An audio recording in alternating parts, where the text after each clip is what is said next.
Okay, so ladies, let's make the Tanya real.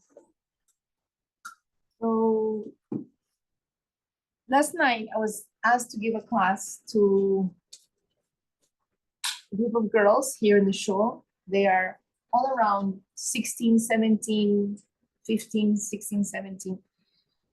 And I don't usually teach that group. You know, I teach older ladies, I teach from like 20s on up. I don't, or I've taught, you know, bat mitzvah girls, but that group I don't really have had much exposure.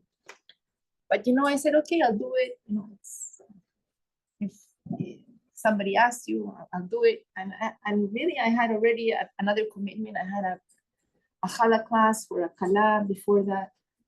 But I said, okay, you know, I'll do it. And it was interesting because in my mind, I thought, oh, the speech to the 17-year-old is going to be easy. And the challah class, I want to make something interesting. You know, I was grappling, like, what am I going to teach them? What am I going to teach them? I found something I wanted to say. And it turned out that the challah class went really, really well. It was really well received. I really felt good in it. And so, you know, I finished the challah class and I'm rushing to the next class here. And I think in my head, you know, I already know what I want to tell them. And it's going to relate it to the parsha of the week. It's going to be cool. It's going to be great. And I get there. Of course, all the girls are on their cell phones. And I said, oh, no. You know what? I'm going to be in control here. You know what? I said to Shaky that he's the organizer. I said, listen, I don't do class with cell phones, no technology, you know. So I thought, I said to myself, you know, I'm a lot of chesed. It's very hard for me to do kibura. It's like an effort. And I said, okay, Vivian, you made yourself expected. That's great, you know, inside of me. So I said, okay, now it's gonna be smooth sailing, right? Okay, I start to speak, and there's this 3 girls here on the side. There were like 3 girls here, I don't know, a bunch of girls there, and a few girls there. And these girls start giggling. And they start giggling, and well, first they were giggling, then they started giggling, and I said, oh my gosh. Sabotage. I said, you know what? I felt bad. I felt maybe there's something, like I checked myself, maybe there's something off, you know, like something is going on. And then I said, okay, Vivian, I'm gonna make myself respected. I went over to the girl and I said to her, what's going on? Like, is something funny? Like, you know, no. And then she kept on giggling. And the whole class. And I'm talking to myself, you know, like I'm giving the class and I'm talking to myself at the same time, Vivian. You know, very uncomfortable. It was very uncomfortable for me. I kept on reminding myself, you know, Chaya Sarah, the Parsha, she was 120 and 7. It means that we all have a 7-year-old inside, and my 7-year-old inside really was feeling bad. Like I was feeling bad. My 100-year-old, you know, was saying, okay, I can do this, I can teach, I can be bigger than this, right? But inside, you know, my 7-year-old was hurt because obviously something was off. I don't know if it was my shetel, probably was something. I'm telling you, I checked myself afterwards. Maybe my shetel was like coming up. Something was off. We didn't tell you after all that? No. Like I feel like crying. It was like, I would have to tell them go. Right. I didn't know. You know what? I haven't been exposed to these children, like to these. I didn't want. You have to go one step ahead of them. Right. I wanted to go over and say, listen, please. Either I wanted to talk to you outside. You know, tell me if there's something off. Tell me, because it's not nice to laugh at a person. It's rather ruined your class. The class was great. I felt bad. Right. I'm sure. This is therapy. Okay, this is therapy. You're right. I was a teacher for youngsters. Really? Sure it had nothing to do with you. I'm sure they were giving enough to do with you. You must have seen something before. I don't know. I don't know. Anyways, what am I telling you this? Okay, I got home. I told my husband, listen, this happened. I you know, inside myself. No, inside myself, there was, of course, I had to eat chocolate. A few pieces of chocolate. why am I telling you this? Because this is a Tanya. Because the Tanya tells us we have two souls, right? Two souls. Which soul gets hurt? The godly soul. Godly soul doesn't get hurt. No, the animal, The animal gets hurt. the ego. Yes, the ego. My ego was hurt. My ego was hurt. I felt somebody is laughing at me, you know, like my little 7-year-old, something is off, right? Imagine was something not regarding you, was something completely different, something else. Okay, Could it could be, Yeah, it could be, but anyways, being the center there as a teacher, I felt Yes. bad, right? So which part felt bad? Like we have to like dissect it a little bit. The But divine, the animal soul yeah, has the tools yeah. to defend, because it does. Sure. Part of It my does. animal wanted to go up to there and say, "You get out of my class Right, now. that's what you should have done. You get out No, but now, then and you- you're not coming back ever." But then you control naughty your girl. speech. Please give There, me I your, said it. give me your number, your names. Yeah, that's it. But you No more. control your speech. At that time, you control your speech first. Right. Okay. So yes. So, but this is also the Yetzer Hara, the doubt that is entering in your, can be the Yetzer Tov. Maybe that's something very positive about your class. Look, 100%. And you know what? If I needed a lesson in humility, if Hashem, for some reason, that's what the divine soul thinks. The divine soul thinks, even if it's not about me, but I'm feeling hurt, it's a humbling lesson for me. And Hashem, for some reason, my soul, that's a divine soul. That's what the divine soul is completely fine. You know, this is what Hashem wants me to live. I'm gonna live this. This is exactly what Hashem wants. You know, that's it. My animal is raging inside. It's crying, it's raging. I want to go slap her, like, you know, slap her silly, get out of here, right? But I chose to say, because before that I had said, you know, what am I going to teach 17-year-olds? I said, you know what? There must be one girl there. I'm going to speak to one girl that's going to receive, one neshama that's going to receive, that's going to be excellent. And I'm going to talk to the divine soul. That's what I thought. I had psyched myself up for that. So I was concentrated on that, right? So I didn't know this was coming to me. And I didn't really know how to handle it, but I chose, you know what, I'm gonna speak anyways, and I'm gonna be composed and That's a good way. fine. Yes, you did something to the others. I understand, and that's why I'm explaining to you. But I want to tell you that this is what the Tanya teaches us. Mhm. So I understood. I have two souls. One soul, my animal, is really, really not well right now. Nevertheless, we have a divine soul, and we can, you know, even though I can be hurting inside, I can smile, I can laugh, I can be another thing in my action. I can, because we can laugh and cry at the same time, okay? Because we have two souls, because we can't dominate ourselves. My heart was broken, okay? I felt bad, okay? And nevertheless, our mind can be bigger, okay? Our mind in that moment can tell us, you stay put, you keep on, you finish your class, and you know, this is okay. You can do it. You can do it, okay? And yes, I did it. And that's why I want to share it with you, because Tanya is real. These lessons are real. This is not just some philosophy, you know, out there somewhere in China. No, this is happens to us. And it's in the moment that we least expect it. I'm telling you, I gave a Hala class before, you know, I don't know how many people were there. It was amazing, all ages. It was great. Everything was smooth, great.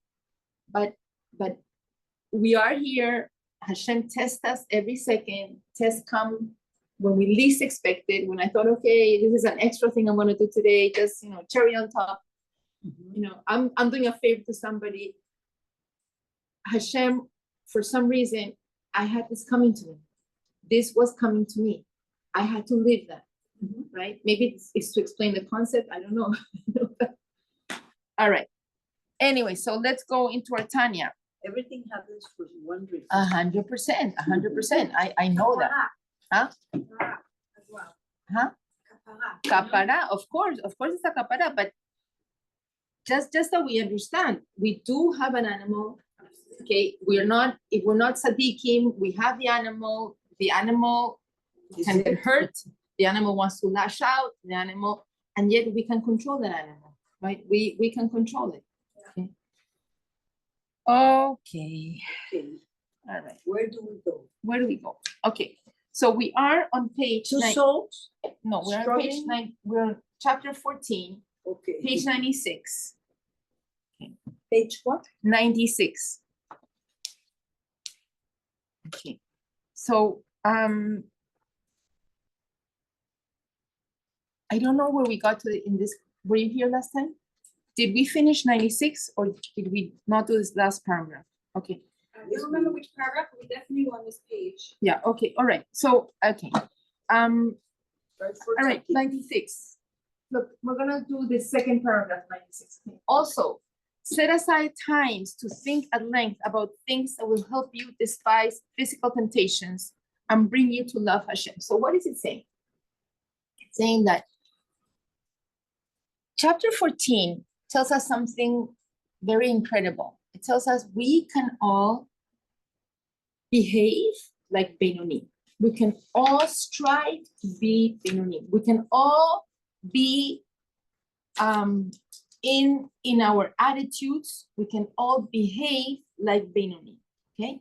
And a Benoni is a person that every moment she controls themselves, right? Even though they have the two souls, like what I lived yesterday. Okay, I felt my animal. My animal was crying. I felt my animal was like the little 7-year-old, that is shy and don't look at me. I don't want you to look at me. No, even though I felt the animal, nevertheless, I could tap into my divine soul and say, I'm not going to allow my animal to conquer me, right? Because I could have walked out. I could have just said, you know what, this is not for me, I'm leaving. No, I could have done that, and I didn't. I could have lashed out. I didn't. So it was really a self-control. Of course, I got hurt. I'm telling you, I Was ate it pizza true? afterwards. I ate chocolate afterwards. There was pizza for the girls. I said, I'm getting all one. I never ate pizza. I deserve my pizza now. Yeah, sure. But so how do we train ourselves to be in that control, in that level? So one of the techniques is to set aside times to think at length about things that will help you despise physical temptations and bring you to love Hashem. Because either we're going to be in physicality or either we're going to be in spirituality. Okay? So I remember one story I wanted to tell you that also happened this week in my house. My mom would always say that all these things happen to me so I can teach classes. I can't invent this story. So I hired a new housekeeper. She's never been a housekeeper in her life. She comes from very she told me she went a few years to college in South America, but you're gonna see the level of education that this woman has. So she just came to work it's been like two weeks in my house. And I was making rice. She was taught to eat rice at every meal, breakfast, lunch, dinner. Okay. We in my house now almost never make rice unless it's like a special rice dish. And okay, so I'm making her rice, and she says to me like this, Mrs. Vivian, my mother, when you're gonna cover the rice, she puts a plastic bag in it. Because I guess that the plastic bag makes a good seal. So then the steam really can get into the rice, right? So I just look at her and I, kind of like snicker, and I'm not gonna put a plastic bag in my food. It's good to stick to the oil. You can imagine where these people come from. Okay. So so I'm the only one that cooks in my house. But the next day I wasn't home the whole day, so She made the rice with no, she didn't make the rice. The other lady that lives with us, so she called my husband and she said, please put the rice, please put the fire. And this new housekeeper was next to her. So when they were finishing the rice, she said, oh, let's put the plastic bag. And she put the plastic bag in. And what happened is that the plastic bag melted a little bit. Of course. Right? And so the first woman that has been with us like 30 years, she says to her, you shouldn't eat that. That has like, no, that makes it taste better. That's good. Okay. So they tell me the story. Of course, when I got home, I threw out the rice, but anyways, they had eaten it. Okay. So this is true story. What happens if I bring you over this plastic-filled rice and I tell you, do you want some? It's really delicious. Do you want to eat it? Do you want some? Do you want some rice? No? Do you want some rice? No? If I know the whole story. Hannah, would you like? Catherine? It repels us. It repels us. Like we can understand, and we have learned that plastic melted in a food is not healthy for you, right? It's gonna clog up your veins. There's no way to get it out. And so for us, it's something that is repelling to the point that even if somebody tells us this is a delicacy, we say, I don't want any part of it. Right? I'd rather eat cereal with milk. I'm not gonna have that, right? Everything physical has a spiritual counterpart to a tzaddik, to anything in this world that is not a commandment, that is not a will of Hashem, that is not something holy. That's the way he reacts. Ah, I don't want any part of it. Ugh. You understand?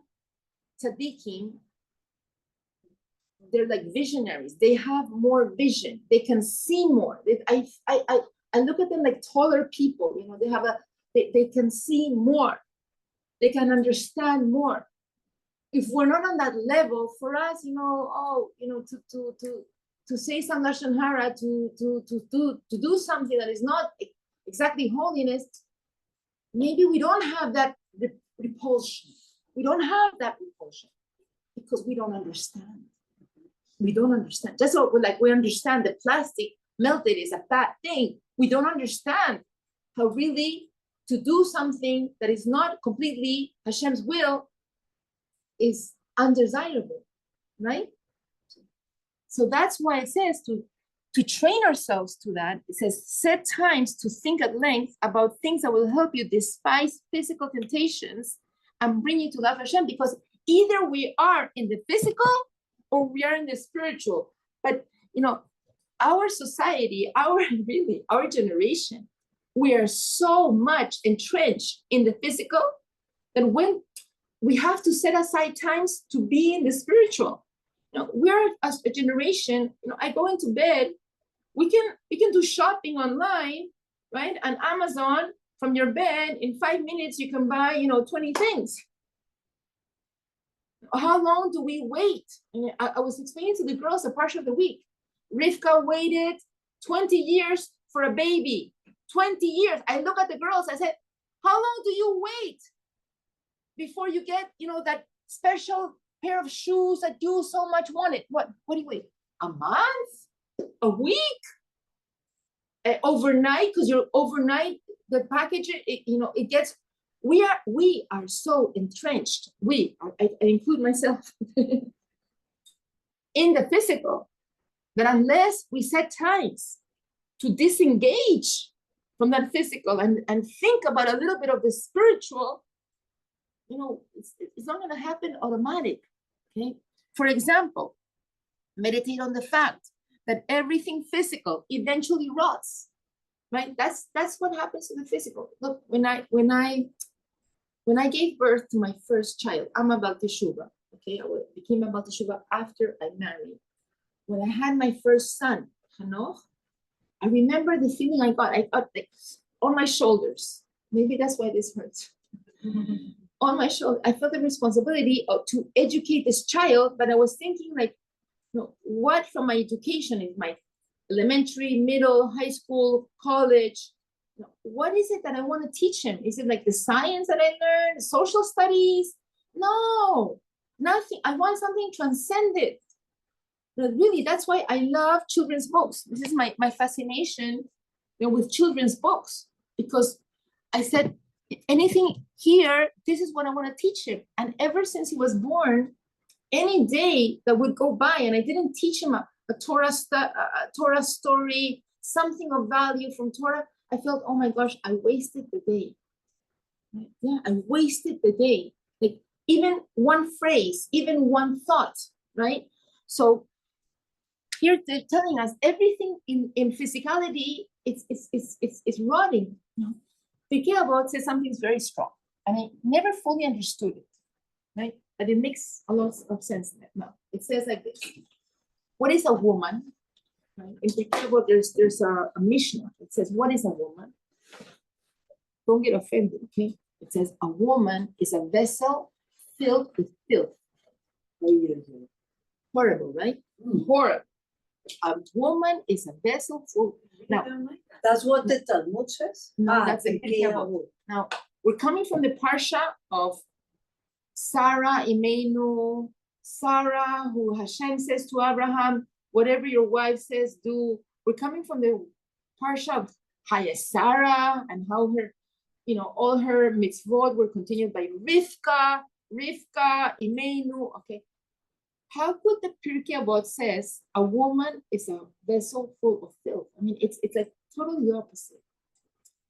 When you think, who is the Pirkei Avot talking to? The Pirkei Avot is not talking to the divine soul.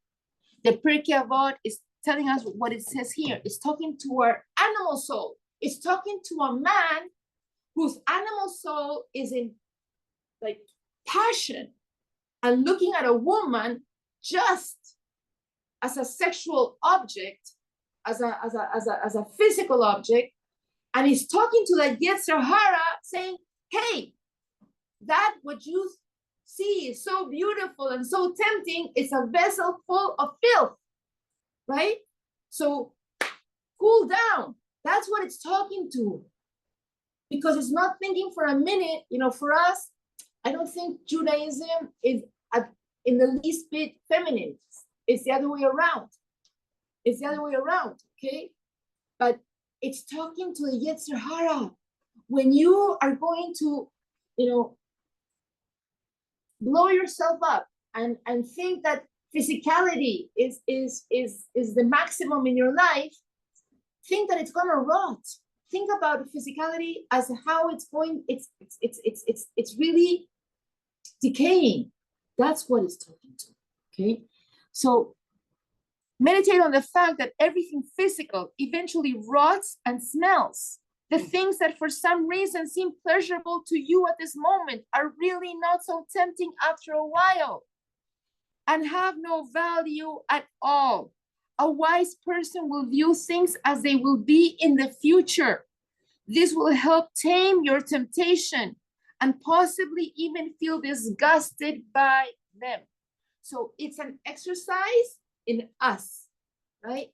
It's an exercise. Sometimes we're pursuing, I want the perfect, whatever, the perfect car, the perfect jewel, whatever it is, think that it's going to decay, okay? Similarly, think about the greatness of Hashem.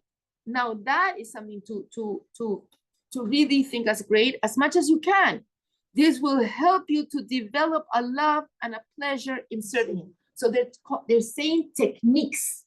This is like a chapter full of techniques. I need to focus on how grandiose Hashem is. How can I do that?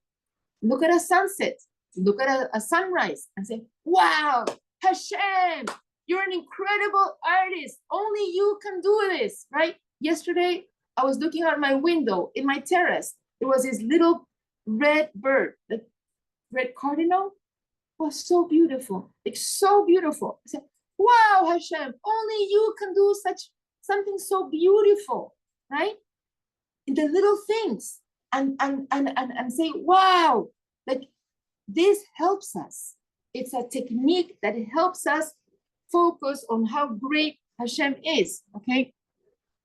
And even if you do not currently have the capacity to be a tzaddik who despises bad and loves Hashem with a burning desire, right? Because the tzaddik is in that level.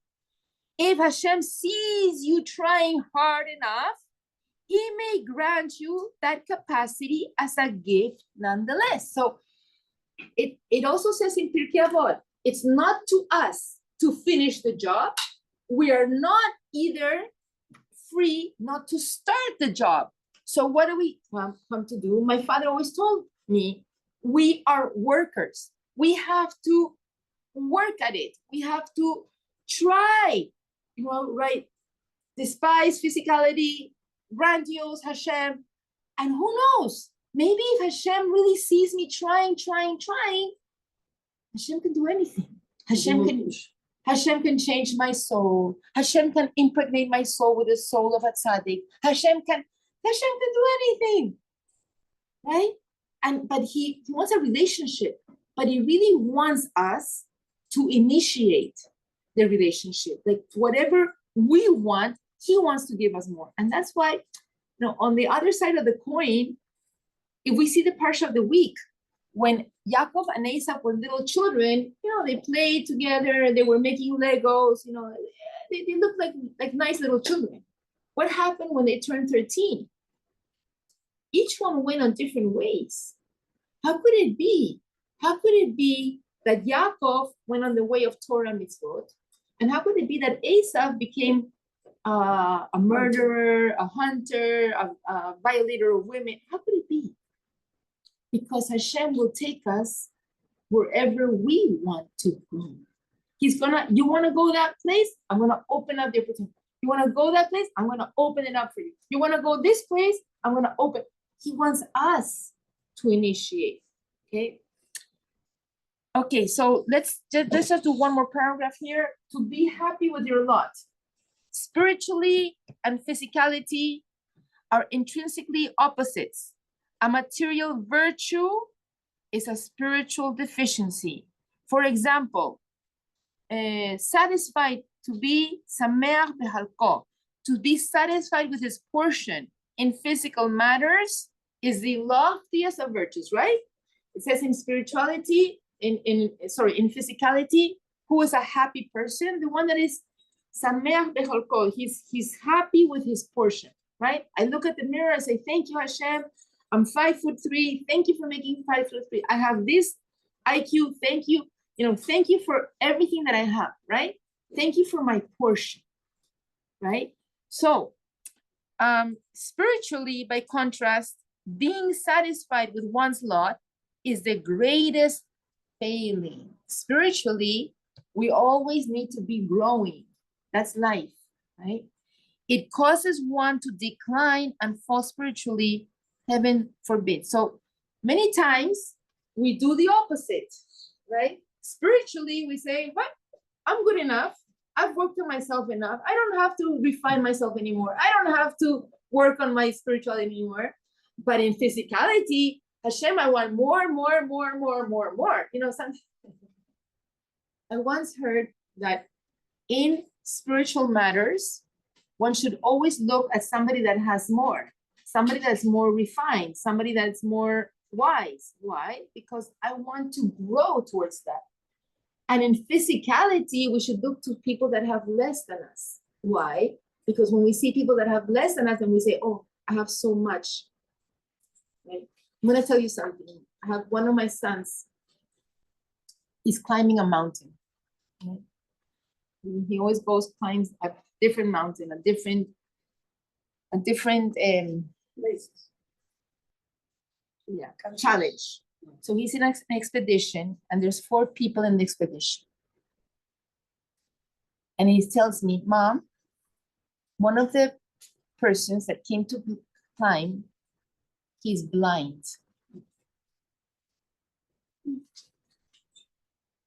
And I say to my son, now you can't complain about anything. Isn't that incredible? You can complain about the cold, and I'm hungry, and the terrain is difficult, and. But when you have a person that is also that is in the expedition and he's blind, what are you going to complain about? What are we going to complain? And so that means in physicality, look at people that have less than you. And then you're going to feel so much. I'm so grateful for everything that I have. I have 2 eyes, I can see, I can breathe, right? I have 2 legs, they're working, Baruch Hashem. What are we going to complain about? In spirituality, we have to look at, people that are more refined than us, people that have more self-control, people that have, wow, are wiser, and say, wow, I need to grow, I need to learn more, right? Not the other way around. Okay, so we're gonna leave our Tanya from here this way. Oh, we're seeing this one. Okay, and I wanted to go into here. Huh? We can put in one of those. No.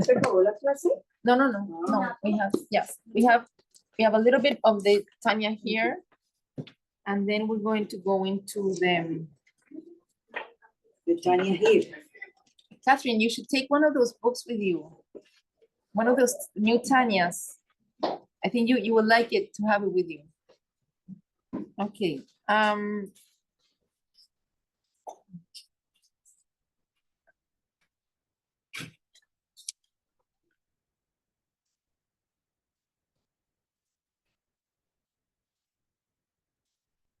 Okay. I don't know where we are in this book. Okay, here we are.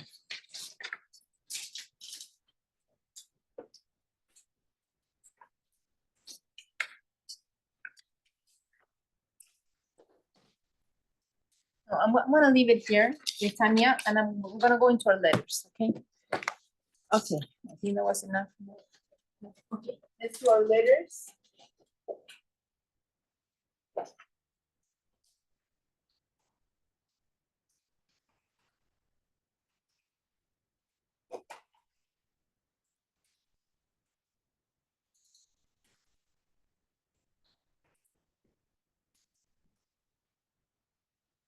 This is my new fascination with letters.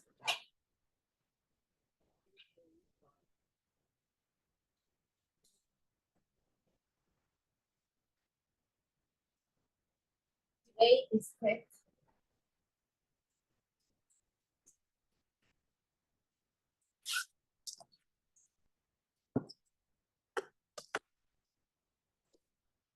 So,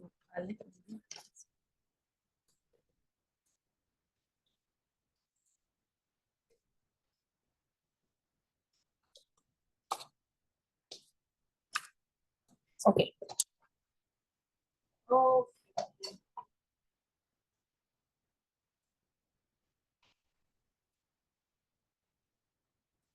Okay. Let's see. Okay. All right. So we're in letter Tet. Okay. So letter Tet.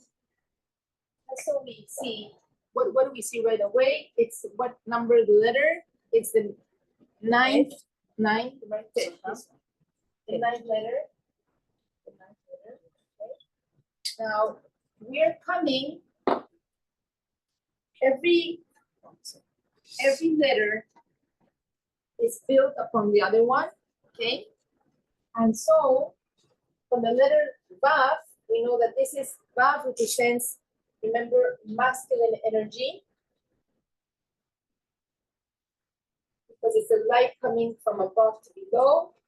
The Zayin, that is composed of a Vav and a Yud, is the masculine energy, and now it's being refracted, okay? And that's where it becomes a crown. So this is called the feminine energy. Okay. And what is the Chet? We said that the Chet is composed of a Vav, of a Zayin, right? And a, Let me not say the word wrong. And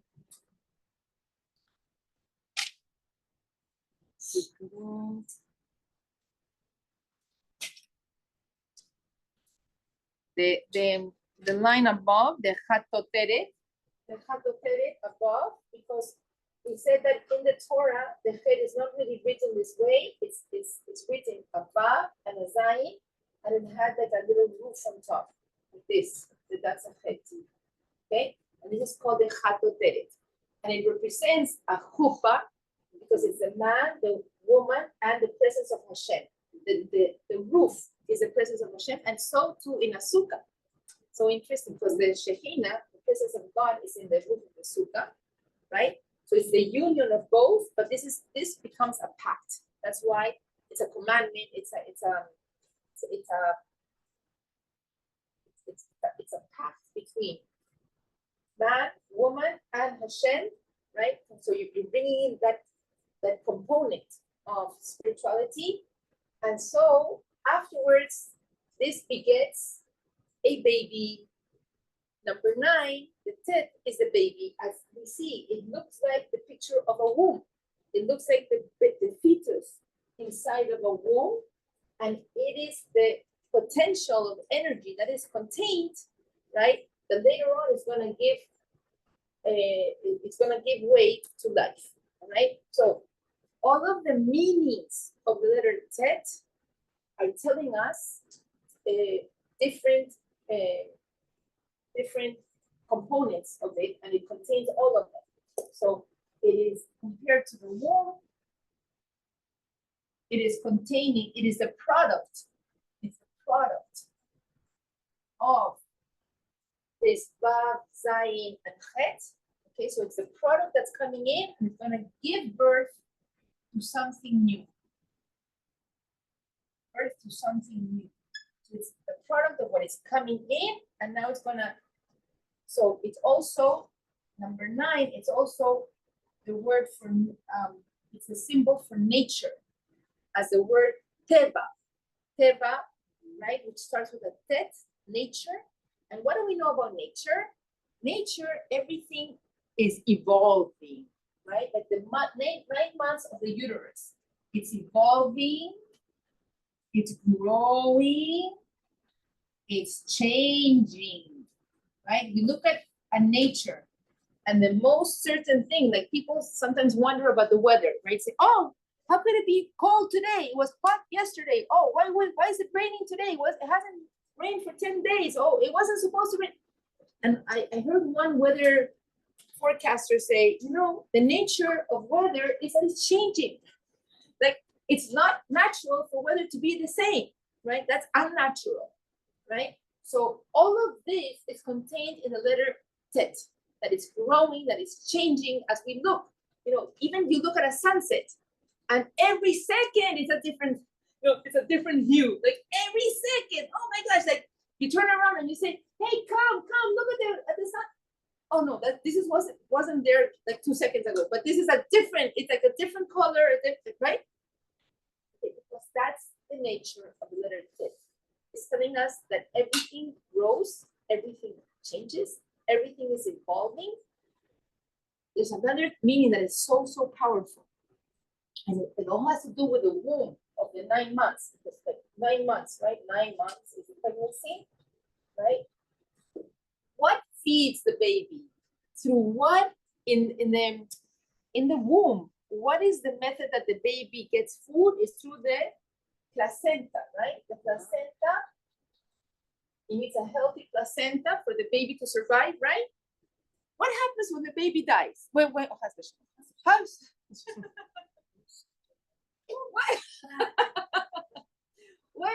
when the baby's born? What happens when the baby's born? They have to discard the placenta. That which was nurturing the baby, once it is born, it has to be discarded, because if not, it could poison the baby. So this is also in the letter Tet.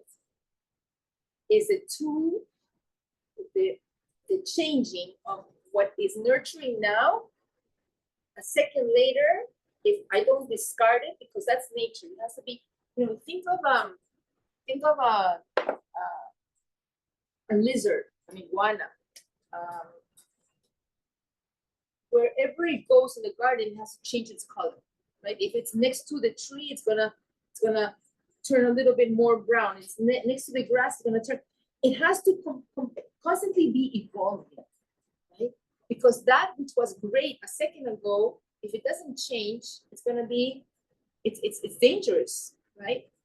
So this is all in a letter Tet, as we know, right? The fetus at 1 month is one thing, but if in 1 month and 1 week it's the same thing, oh, something is wrong, right? Something is wrong, because we intrinsically we understand nature has to be evolving.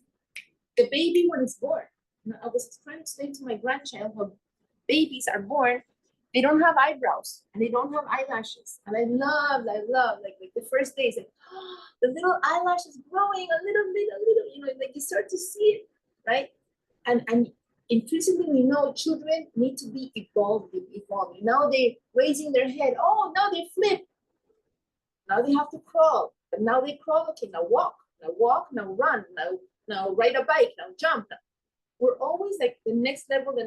All of this is in this letter Tet.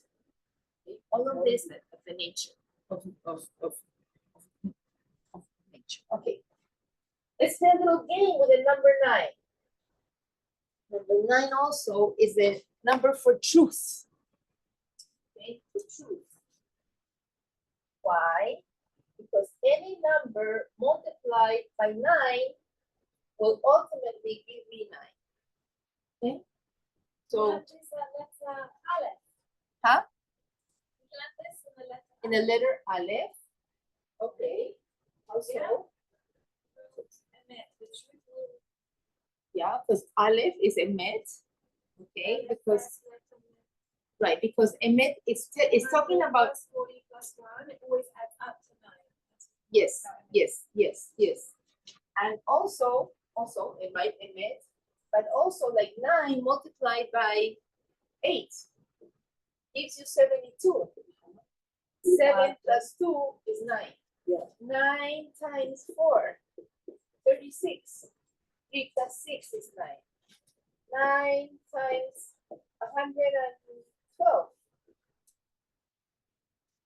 12 times 9, 18. 1. It's 1,008. 1 plus 8 is 9. Any number multiplied by the number 9 will give you 9. Okay? So, and it's interesting. What's the number for sheker? What's the number for falseness? Very interesting. Number 9. 600. Number 9 is a number for truth. Look at this view. Okay. Number 6 is the number for sheker, for false. What is a 6? It's a 9 turnover. So what is 6? 6 is Vav. Don't believe men. That's the lesson, girls. Sorry. But it's a number for nature. For the physical, Hashem made the world in 6 days. Just the raw physical, without the physicality, without incurring into the spirituality, without incurring on Shabbat, right? So the number 9 turnover is 6, which is Sheker. Okay, let's go into our. Okay, what is also the number 9? So one of the most recognized words for the number for the Tet is the word Tov as the first letter that starts. Is it cold or is it? It's very cold. Can we? Yo lo había subido.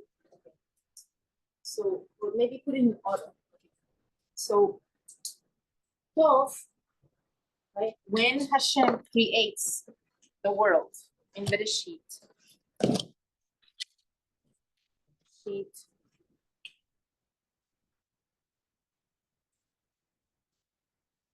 everything is in Bereshit.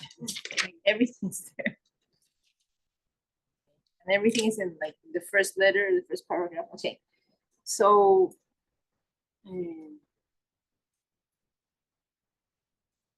okay. And Vayomer Elohim Yehi Or, and God said, let there be light. Okay. Vayehi Or, and there was light. Vayar Elohim et haor, and God saw that the light, ki tov, it was tov, it was good. This is the first pet that appears in the Torah. Okay, ki tov. So what is it telling us? It's also the number for good. Tov is also the number for light. Now, light means many things, right? Because light can also mean not only light, like the light of the day, light is enlightened. It's a good thing to be enlightened. The Talmud says that there's no pleasure as the pleasure from resolving a dilemma. Like when somebody has, I don't know what to do, I don't know what to do, I don't know. One is like you're in the dark, right? When you're in the dark, and all of a sudden, when you are enlightened, you know, oh, I have an idea. This is how I'm going to resolve. This is how I'm going to speak to this person. This is how I'm going to proceed. This is what I'm going to do. This opportunity closed. Now I know what else I can do, right? Like, is it still cold? It's very cold. I put the automatic. Maybe you can hire me. Wait, Okay. All right. I'll turn this one. Okay. All right. So stop. Okay. So the first step is in that there was light, and Hashem said stop. When do we see top again? Like when is another time that we see The third day. next day, right? The third day. And every time that he creates this, and that day was Twice. good. Okay. Okay. And there's another episode when Moses is born, right? When Moses is born, let's go to Exodus. Shemot. Okay.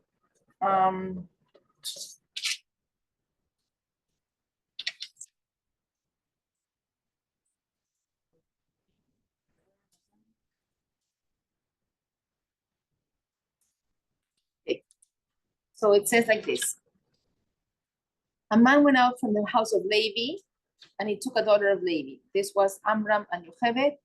Number 2, it says, the woman conceived, Batelet ben Batere, and gave birth to a son.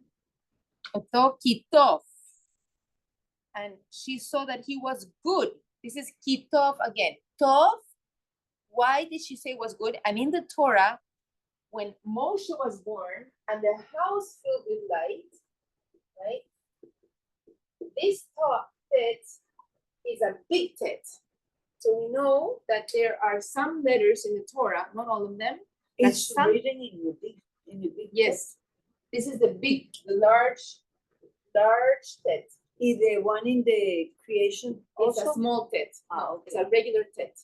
Okay. So we know when we started to learn our Hebrew letters, there are many ways. There are many that we can understand what each letter means. One of the ways is the numerical value, right? Another one is the shape. Another one is when is the first time that it appears in the Torah. And another one is if it appears large or small, it's telling us something about this letter. So when Moses was born, why does it say that his mother said, Kitov, he's good? Why? Because Moses was born and the house filled with light. It was like so much light coming from this child. which was like representing his soul. He has such a neshama, right? That it bathed the house with light. And that's why the mother said, he's good. Now, not only that, what do we know about Moses? We know that he was the Redentor. He was the Savior. the savior. Huh? Redeemer. He was a redeemer. So what was good about him? That he had a mission. And it was to free the Jews, and he fulfilled his mission. So they're telling us that all of that is in the letter Tet. Now it took a process.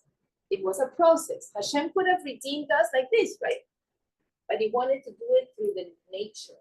He wanted to do it through a physical person, that he had to physically go to Paro, he had to physically speak, let my people go. Hashem wants you to let us go. If not, a plague is gonna come.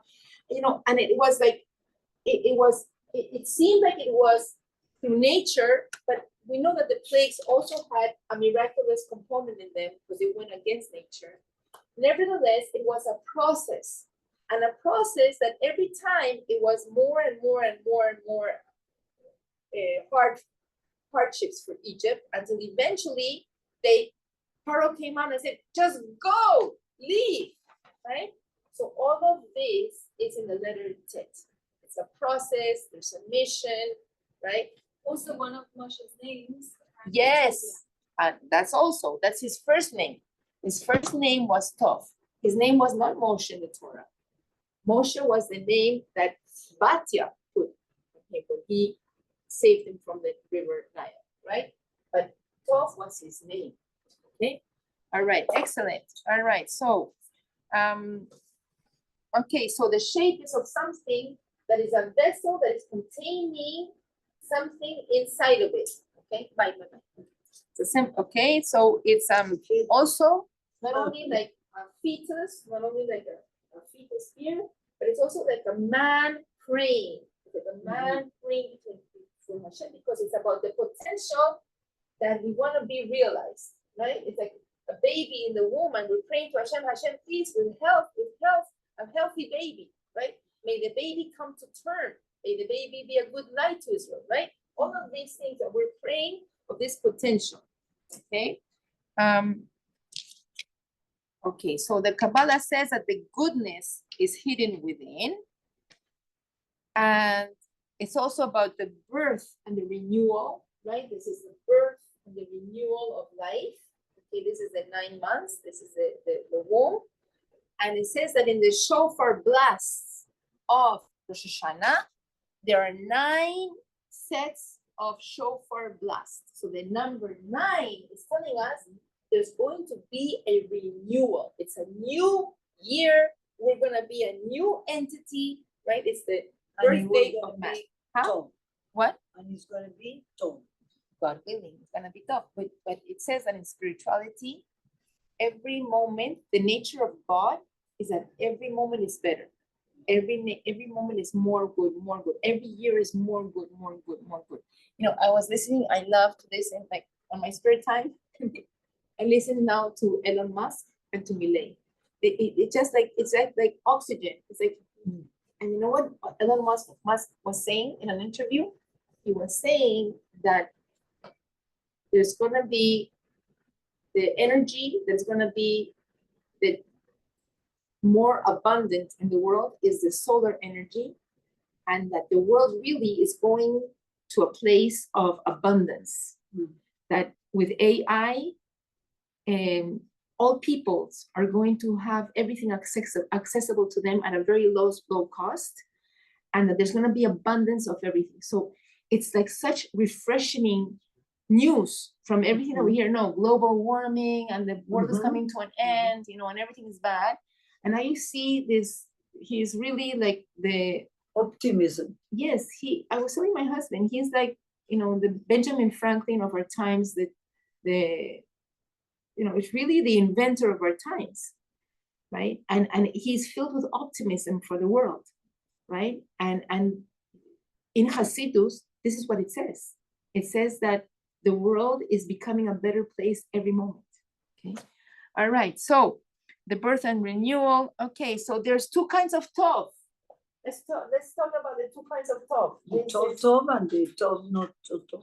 Right. Okay. So there's tov and there's tov meot, and the Talmud tells us about two of our sages. So one is Nahum Ish Gamsu. Why did they call him Nahum Ish Gamsu? Nahum means Nahum Ish is the man, Gamsu that says this too is for the good, because everything that happened to him, he would say this Is good. is for the good. For the good. This is good. So what's the story with Nahum? You know, the story with Nahum, there was the decree by the Romans that they were gonna, do something terrible to the Jewish people. So the Jewish people were scrambling to see how can they persuade the Romans not to do this terrible decree. So they said, we're gonna send a representative from us, and we're going to send a treasure full of jewels and to Rome. So nobody wanted to go, everybody was scared, and Nahum Ish Gamsu said, I will go, and they gave him a treasure full of jewels. So he's going, but it's many days, he has to stop at an inn, and of course, the owner of the inn realizes that he has jewels in this big treasure, so what does he do at night? He changes the jewels for? Sand. Sand. So he puts sand. What is incredible is that Nahum in the morning, when he takes his treasure, he opens it up and he sees that it is sand. Okay, and what does he say?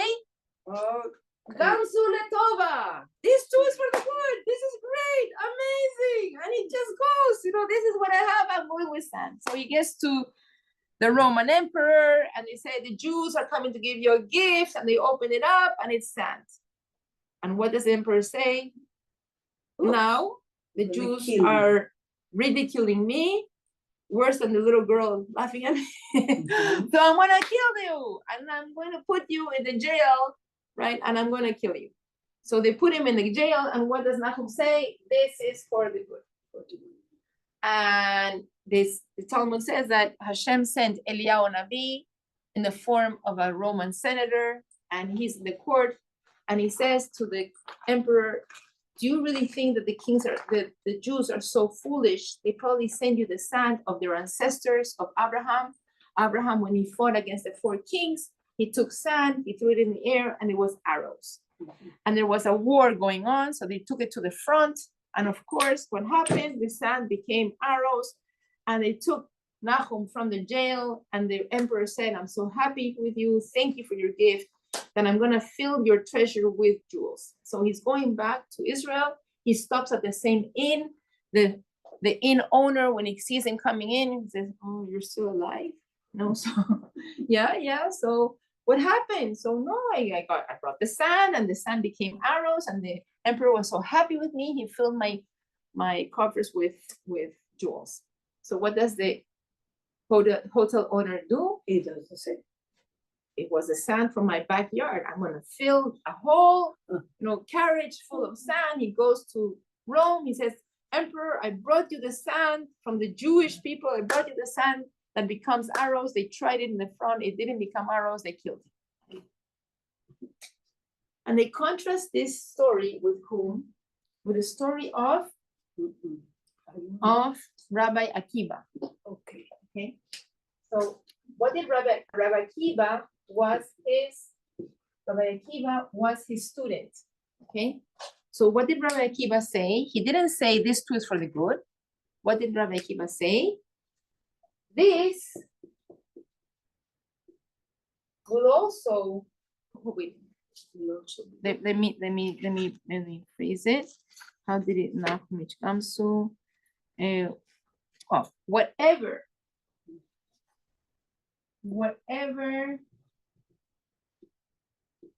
this is not working. Whatever God, this is not working less. Whatever Hashem does, whatever is also for the good. So we know the story of Rabbi Akiva. Do we all know it? With the rooster and the candle and the donkey. We know the story. So he's traveling, Rabbi Akiva, he takes a candle, a rooster, a donkey. The candle is to be able to study Torah at night. The rooster is to wake up in the morning to pray. And the donkey is to carry all his possessions. And he goes to this city that is walled city. And he asks for a lodging. He asks to spend the night. And they say, no, we don't do that here. You can't stay here. So he has to stay the night outside of the city, which was very dangerous. A wind comes and blows a candle. And what does it say? Whatever Hashem does is also for the good. And then a wild cat comes and eats the rooster. And what does he say? Whatever Hashem does is also for the good. And then a lion comes and devours the donkey. And what does he say? Whatever Hashem does is also for the good. And the next morning he goes back to the walled city and he realizes that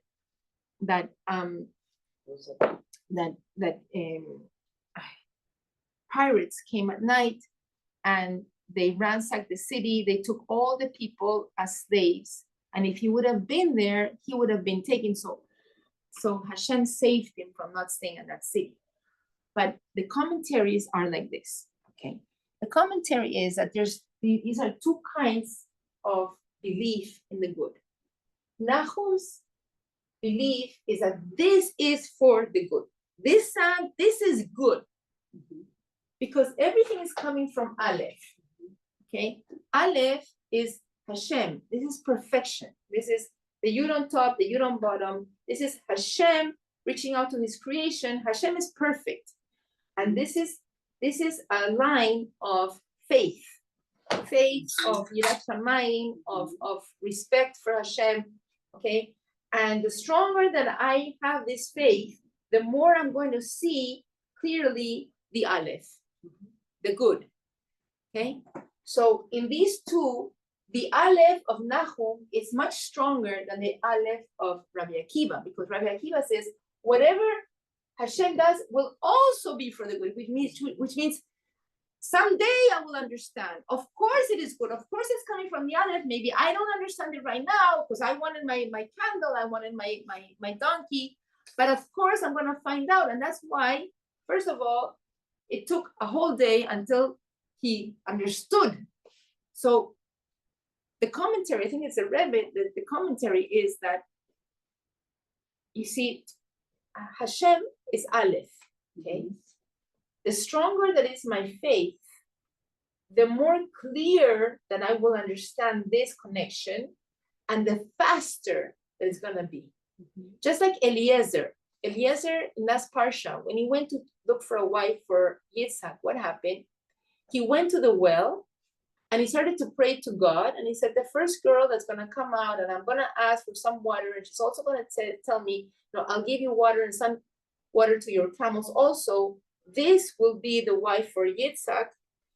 It says that he didn't even finish speaking when Rachel came out, when Rachel came out, right? And he saw what she was. So that's why tzaddikim, because their faith and their yirat shamayim is so strong, Hashem answers them immediately. They are focused on the good. They're focused on the tet. They're focused like, this is good. And Hashem, therefore, as we said, he behaves with us as we behave with him, right? So it's more tangible and it's more immediate. Whereas Rabbi Akiva's, if we could say, because he was a big tzaddik, but his goodness, his faith was a little bit less. So it took a little bit longer. Okay? So,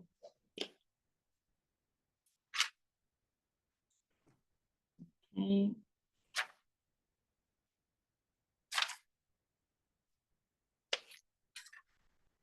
So we said Teva is also the nature. And okay. I think, and we said Emet also. And so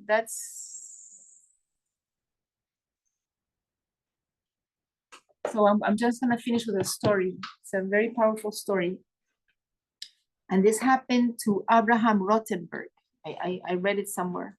I don't know if it was the book of Ruskin. And it says, this was, I think he was a rabbi, was a Hasid. He was traveling and he got news that his father was very, very sick and was taken to the hospital and was very, very sick. So this Rabbi Abraham Rothenberg, he writes a letter to the Rebbe, and he says, I don't know what to think, because his father is in the hospital. I don't know what to think, if he's gonna make it, not make it. I don't know what to think, because they called him practically, you have to come back because the father is in his last hours. So the Rebbe immediately answered and said like this. When you write, I don't know what to think, the Rebbe said, when you think good, it will be good, right? That's what the Rebbe answered. When you think, that's it. When you think on the Aleph, it's going to be good, then it's gonna be good. And then this Rabbi Abraham Rothenberg, he felt so good because he got this answer from the Rebbe. His father lived for another 17 years. Okay, so it's the hidden potential in something. This is a Chet that can materialize, but it's us.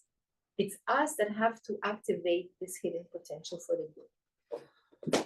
Thank you, ladies. Okay. Now I feel good. I'm not gonna eat chocolate and pizza today. Don't worry. I'll have my fish and salad today, all right?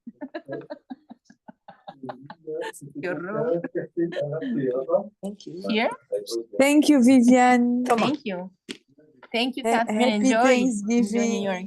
Thank you. Happy Thanksgiving. Thank you for giving class today. Oh, thank you for listening.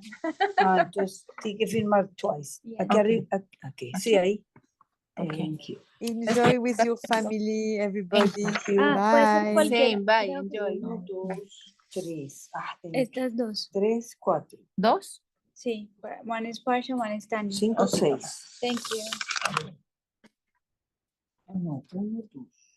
Mira, se me ha puesto el screen blanco y negro y no sé qué hacer. He tratado de sacarlo y no sé. ¿Alguien Yo sabe? pregunto aquí. Yo no sé, pero voy a mirar. Yo creo cómo. Debe estar aquí. Chicas, aquí. próximo martes no hay clase. Yes. Hi, how are you? Aquí. No, I am not. Okay. ¿Qué? ¿Salió? Chistoso. Dice, si tú me lo enseñas, entonces soy yo el que lo va a enseñar. That's funny. Does this TV work? If I want to put Sí, something up on there, is that- it does. ¿Cómo cambio mi pantalla?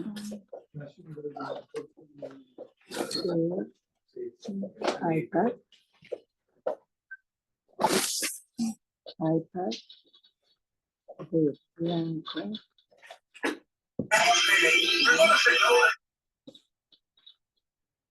Color. Do you know if that laptop connects to this? Sí, Yes. It is on the I Sí. don't know how to do that, but yes. I'll play around with I'm really not para cambiar la techno-savvy. pantalla otra vez de blanco y negro a color, probablemente está activada la Yeah. opción de escala it. de Do these people need to grises. stay on the call? Sigue estos No, pasos. no, Ve a these are already for your configuración, class. toca So they need to be here. Yes, accesibilidad. those are for you.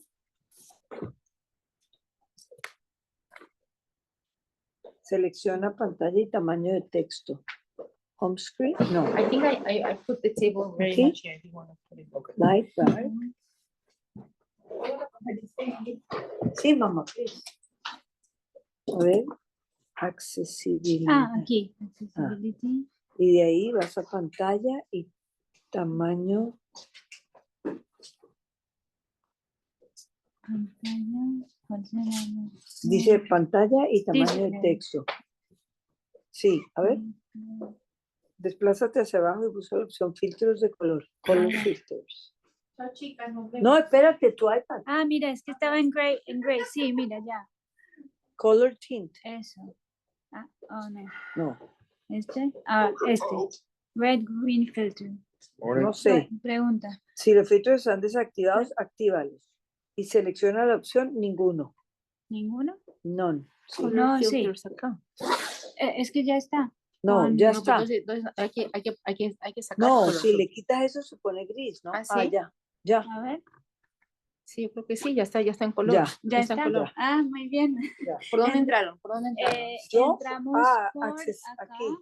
Y a accessibility. accessibility Ok. y en accessibility entramos a Qué te chistoso. digo Y yo no cuál me fue. acuerdo tocar eso No nunca. importa. fue en Pantalla y tamaño del texto. ¿pero dónde está esa Pantalla. Gracias. Sí, pantalla Display display. and text. Ya. Thank you, chica, me Entre líneas lo salvaron, me arreglamos. salvaron. Wow, gracias. Qué chistoso. Me sentía en 1950. Como ya cumplí 60, seguro.